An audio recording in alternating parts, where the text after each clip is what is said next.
सभी का स्वागत है देवेंद्र क्लासेस यूट्यूब चैनल में। जैसा कि आपको पता है टॉप 10 क्वेश्चन करंट अफेयर्स के मैं पढ़ा रहा हूं, तो जे हमारी 13वीं या 14वीं जो भी क्लास है वो प्लेलिस्ट में आपको मिल जाएगी। 10 टॉप 10 क्वेश्चंस मैं लेकर के आपके लिए डेली आ रहा हूं। आप इसी के नोट्स बनाते रहिए। आगे आगामी आने वाले एग्जाम्स के लिए एक फेयर बनाइए, एक मोटी फेयर लीजिए, उसमें सारे क्वेश्चंस को लिखिए जैसा कि मैं आपको पढ़ाता चल रहा हूँ, है ना। और ये दावा है और ये गारंटी कि इससे क्वेश्चन आपका करंट अफेयर्स का बाहर नहीं जाएगा और छूटेगा नहीं।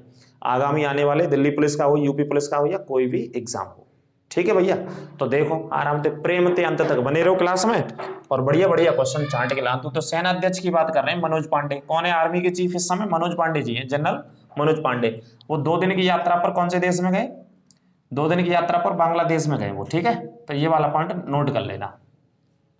2 दिन की यात्रा पर भारत के चीफ जनरल मनोज पांडे जी कौन से देश की यात्रा पर? बांग्लादेश की यात्रा पर। नंबर 1 पॉइंट, ठीक है, याद रखना। और बांग्लादेश के बारे में बात करें तो बांग्लादेश भारत से सबसे लंबी सीमा बनाता है। सबसे लंबी सीमा बनाता है, 4096 किलोमीटर लंबी सीमा सबसे ज्यादा, ठीक है। और इसमें भी बात करें तो जो सबसे लंबी सीमा लगती है वो किससे लगती है? बंगाल से लगती है। भारत के राज्यों में, उत्तर पूर्वी राज्य हैं भारत के, उनमें सबसे लंबी जो सीमा लगती है वो किससे? बंगाल से लगती है, ठीक है। वास्तव में लगता है कि बंगाल थे, हाँ सब लगाते होगी बंगाल थे, बिल्कुल ठीक है। जब बातें याद रखियो। आगे अगले पॉइंट की बात करते हैं, नेशनल इंस्टीट्यूट रैंकिंग फ्रेमवर्क। ये एक रैंक आती है, नेशनल इंस्टीट्यूट है ना, इंस्टीट्यूट मतलब यूनिवर्सिटीज की रैंकिंग आई है, भारत सरकार के द्वारा निकाली गई है ये। इसमें टॉप कॉलेज कौन सी है इंडिया की? पहला जो स्थान मिला है भारत की, कौन सी कॉलेज को देखो पहला स्थान दिया गया है? IISc बेंगलोर को दिया गया है। जब पहली इंडिया की सबसे टॉप कॉलेज का इसे रैंक मिला है। दूसरे नंबर पे JNU को मिला है दिल्ली का। तीसरा भी जामिया मिलिया इस्लामिया जो कॉलेज है ये भी दिल्ली में ही है, ये तीसरे स्थान पर। तो भारत की टॉप जो 3 कॉलेज हैं जिनको भारत सरकार के द्वारा जारी यूनिवर्सिटी रैंकिंग में स्थान मिले, IISc बेंगलोर, JNU और जामिया मिलिया। नोट कर लेना आराम से भाई साहब, है ना। जो रैंकिंग आती है जो अच्छा परफॉर्म कर रही है। एशिया की सबसे बड़ी खारे पानी की झील है ये, एशिया की है, ध्यान रखना। एशिया महाद्वीप की सबसे बड़ी खारे पानी की झील है चिल्का झील। कौन सी झील है? चिल्का झील। और कौन से राज्य में स्थित है? उड़ीसा राज्य में स्थित है भाई साहब, ठीक है। और उड़ीसा राज्य में स्थित है और भारत के कौन से हिस्से में स्थित है? पूर्वी तट पर स्थित है। पूर्वी तट की भी सबसे बड़ी झील इसे कहा जाता है। और किससे इसकी सीमा लगी है? बंगाल की खाड़ी स्थित है यहाँ पे, है ना, बंगाल की खाड़ी के पास स्थित है। और एशिया की सबसे बड़ी है और भारत की भी क्या है? खारे पानी की सबसे बड़ी झील है जी। खारे पानी की भारत की सबसे बड़ी झील है। और यहाँ क्या है? नेवी का एक ट्रेनिंग सेंटर भी है, नेवी का एक ट्रेनिंग सेंटर भी है चिल्का के नाम से। इंडियन नेवी का है ना, चिल्का के नाम से ही है। अब पढ़ा क्यों दिया है जी मैंने? एशिया की भी सबसे बड़ी है, भारत की भी सबसे बड़ी है और पूर्वी तट की भारत की सबसे बड़ी खारे पानी की झील है। ये सारे पॉइंट पूछे गए आज तक एग्जाम्स में, नोट करते रहना। जो भी मैं कॉमेंटेटरी कर रहा हूँ उसको भी नोट करिए, जो पॉइंट मैं लिख रहा हूँ उससे भी नोट करिए। और क्वालिटी बढ़ा करके देख लेना, अगर अक्षर साफ नहीं दिख रहे हैं तो आपको एडवांस सेटिंग में जाकर के। आगे बात करते हैं चिल्का झील के बारे में। क्यों पढ़ाई? कि इसमें प्रवासी पक्षी आते हैं प्रवास करने के लिए। क्या आते हैं? प्रवासी पक्षी आते हैं प्रवास करने के लिए। तो इस बार इसका एक डाटा आया है कि इस बार गर्मियों के 39-41 के टेम्परेचर में भी, है ना, 39 का 40 का 41 का टेम्परेचर बहुत हो गया।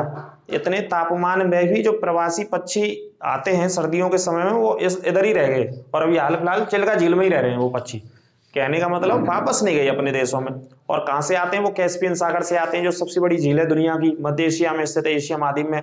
साइबेरिया नामक जगह से आते हैं, रूस से आते हैं, ठीक है। तो इन इलाकों से पक्षी आते हैं और यहाँ पे प्रवास करते हैं सर्दियों में। लेकिन इस बार सर्दियों में वापस नहीं गए। तो ये चर्चा का विषय है कि इतना टेम्परेचर रहता है भारत का इन दिनों में, और खासतौर पे इस हिस्से में चिल्का झील वाले में जो उड़ीसा में स्थित है, तो इस समय भी प्रवासी पक्षी बने हुए हैं यहाँ पे। बाकी के ये पॉइंटों को रट लेना, ये पूछे जाते हैं। एशिया की सबसे बड़ी खारे पानी की चिल्का झील, भारत की सबसे बड़ी खारे पानी की झील, आंसर चिल्का झील। या भारत के पूर्वी हिस्से की सबसे बड़ी खारे पानी की झील, तो भी आंसर आएगा चिल्का झील। नेवी का ट्रेनिंग सेंटर भी कहाँ है? यही चिल्का झील पे। अगर खाड़ी आपसे पूछा जाए तो बंगाल की खाड़ी यहाँ पे सीमा बनाती है, ठीक है।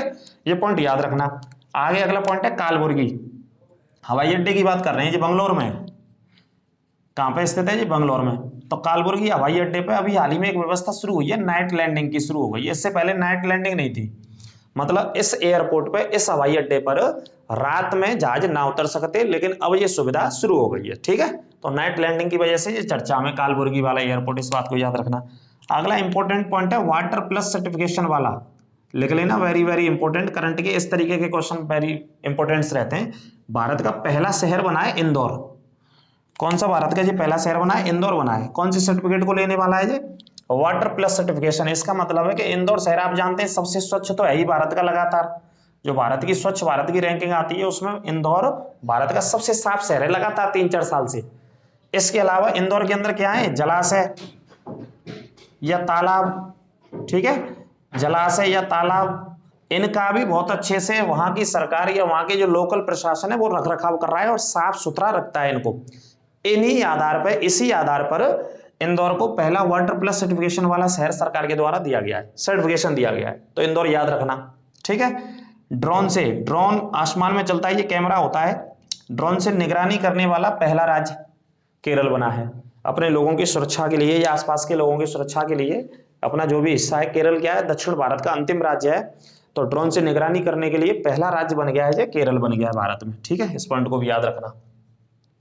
और ड्रोन से निगरानी करने वाला पहला राज्य जेल के आधार पर पढ़े तो अपनी जेल के कैदियों की सुरक्षा को देखते हुए उन्होंने जो पहला निर्णय लिया वो महाराष्ट्र सरकार ने लिया है, ठीक है। अपने आम नागरिकों की या पूरे राज्य की बात करें तो केरल आएगा इस आंसर में।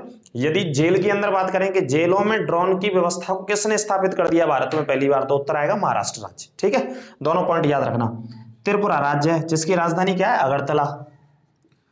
अगरतला इसकी राजधानी है और सीमा बनाता है ये किससे? बांग्लादेश से। अगर बात करें त्रिपुरा और बांग्लादेश की जो सीमा है उसे क्या बोलते हैं? जीरो रेखा बोलते हैं। बड़ी फेमस है वहां पे, है ना।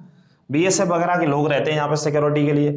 तो बात यह है कि इसकी पहली महिला, त्रिपुरा की पहली महिला लोको पायलट बनी है कोई त्रिपुरा के इतिहास में, जिनका नाम है देवलीना। कौन बनी है? देवलीना। त्रिपुरा से आने वाली पहली महिला लोको पायलट। और त्रिपुरा कहाँ पे? उत्तर पूर्व के 7 बहनों वाले राज्यों में स्थित है। उत्तर पूर्वी राज्यों में जो 7 सिस्टर के राज्य हैं या 7 बहनों वाले राज्य हैं उनमें स्थित है। और महिला का नाम याद रख लेना, छाप लेना दिमाग में बिल्कुल, क्या नाम है? देवलीना। यही प्रश्न अगर भारत में आ जाए कि भारत की पहली महिला लोको पायलट कौन बनी है, ये अभी चर्चाओं में था पिछले कुछ दिनों पहले, भारत की पहली महिला लोको पायलट, तो उसे याद रखना वो महाराष्ट्र की है। भारत की पहली महिला लोको पायलट की अगर प्रश्न आ जाए तो वो महाराष्ट्र की है, जिसका नाम है सुरेखा यादव, ठीक है। जो भारत की पहली महिला लोको पायलट बनी है। और कौन सी जगह की रहने वाली है? पुणे की, महाराष्ट्र में पुणे की रहने वाली है। और कौन सी ट्रेन चलाई है इन्होंने? वंदे भारत ट्रेन चलाई है। तो पहली महिला सुरेखा यादव। लेकिन त्रिपुरा की अगर आ जाए तो आंसर आएगा देवलीना। दोनों पॉइंट ऐसे याद रखने हैं आपको, ठीक है सर। आगे बात करते हैं 21 जनवरी 1972 को पूर्ण राज्य का दर्जा दिया गया। किसको दिया गया? उत्तर में लिख लेना, मणिपुर को दिया गया। पूर्ण राज्य का दर्जा 1972 में किसे दिया गया? मणिपुर को। और पूर्ण राज्य का दर्जा किसने दिया होगा? भारत सरकार ने दिया होगा, संविधान के तहत संसद ने दिया होगा। सिंपल सी बात है, ठीक है। मणिपुर में पिछले 1 महीने से हिंसा चल रही है, उसके ऊपर एक स्पेशल टॉपिक में बनाऊंगा।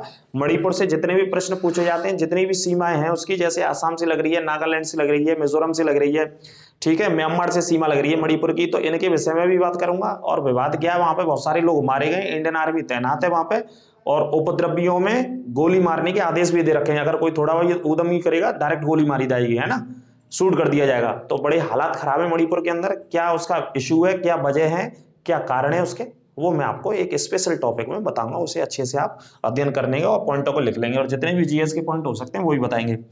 तो कुकी जनजाति एक पढ़ रहे हैं हम। अगर आपको नहीं दिख रही है तो मैं बोल रहा हूँ साथ साथ। कुकी जनजाति कई बार एग्जाम्स में आती है। तो कुकी जनजाति कहाँ पे रहती है? कुकी समुदाय के लोग या कुकी जनजाति के लोग कहाँ रहते हैं? मणिपुर में। ये याद रखना। और मणिपुर में जो विवाद चल रहा है वो इस जनजाति के बीच में चल रहा है। एक तो ये जनजाति ने विवाद शुरू किया है, और दूसरा है मैतेई जनजाति। दूसरे समुदाय का क्या नाम है? मैतेई जनजाति। और दोनों कहाँ रहते हैं? मणिपुर में रहते हैं दोनों समुदाय, ठीक है। एक हो गई कुकी और दूसरे का नाम है मैतेई।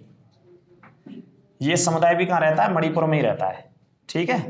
कुकी और मैतेई दोनों मणिपुर में रहते हैं। तो इन दोनों के मध्य में विवाद है। विवाद को मैं बहुत अच्छे से अगली क्लास में बताऊंगा, वो स्पेशल मणिपुर के ऊपर टॉपिक होगा। लेकिन हाल फिलहाल आप अपने लिए ये याद रखना, जहां तक मैं आपको बता रहा हूं, ये प्रश्न जो पूछे जा सकते हैं, जो पिछले 1 महीने से यहाँ पे समस्या चल रही है, पूर्ण राज्य का दर्जा याद रखना 1972 में दिया गया। मणिपुर की राजधानी क्या है? इम्फाल। मणिपुर की राजधानी क्या है? इम्फाल। ये भी याद रखना है ना, इम्फाल है। और इम्फाल घाटी के नाम से भी फेमस है। और इसी घाटी में कौन से समुदाय के लोग रहते हैं ज्यादातर? इसी घाटी में ये वाले समुदाय के लोग रहते हैं, मैतेई समुदाय के लोग, इम्फाल घाटी में। जो कि सिर्फ पूरे ज्योग्राफिकल हिस्सा देखें, पूरे मणिपुर का भौगोलिक स्थिति देखें तो 10% हिस्सा है इम्फाल घाटी का, जिसकी राजधानी है यहाँ पहाड़ों में बसा हुआ है।